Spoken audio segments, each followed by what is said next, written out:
শ্ৰীমন্ত শংকৰদেৱ ইউনিভাৰ্চিটিয়ে D pharm, B pharm, BSc nursing আৰু allied health care কোৰ্চৰ মেৰিট লিষ্ট প্ৰকাশ কৰিছে। যিখন লিষ্ট আহিছে এই লিষ্ট প্ৰত্যেক কেণ্ডিডেটক দিয়া হ'ব কাৰণ এই লিষ্টত বহুত কেণ্ডিডেটৰ নাম আহিছে। নাম থকা কেণ্ডিডেটৰ এতিয়া কি হ'ব এই ভিডিঅ'ৰ জৰিয়তে তোমালোকক জনাই দিয়া হ'ব। এতিয়া মই অফিচিয়েল ৱেবছাইটত ভিজিট কৰিছো, ইয়াতে চোৱা তিনিটা লিষ্ট আছে। সেই লিষ্ট তোমালোকক দিয়া হ'ব। এতিয়া চোৱা BSc নাৰ্ছিং কোৰ্চত টোটেল কিমানজন ষ্টুডেণ্ট এপ্লাই কৰিছে ইয়াতে তোমালোকে চাব পাৰিবা 20,445 এপ্লাই কৰিছিল।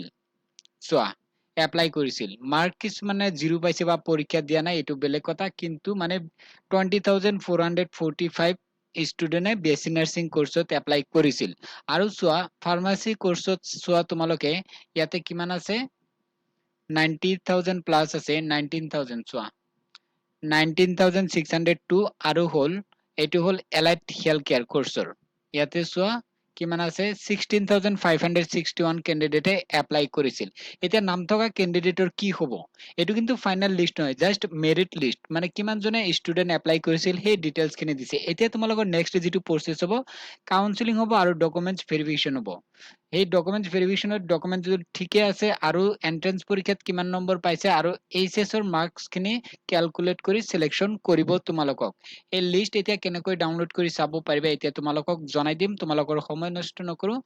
ভিডিঅ ডেসক্ৰিপশন বক্সত লিংক পাবা, লিংকত ক্লিক কৰিলে এনেধৰণৰ ইন্টাৰফেস পাবা বা প্ৰথম তোমালোকে এনেধৰণৰ ইন্টাৰফেস পাব পাৰা। প্ৰথমতে চাই লোৱা তাৰ পিছত তোমালোকে নিজে নিজে চেক কৰিবা। এনেকুৱা চাব পাৰা ইয়াতে কন্টিনিউ টু ডেষ্টিনেশন ইয়াতে ক্লিক কৰি দিবা। তাৰ পিছত এনেধৰণৰ ইন্টাৰফেস আহিব।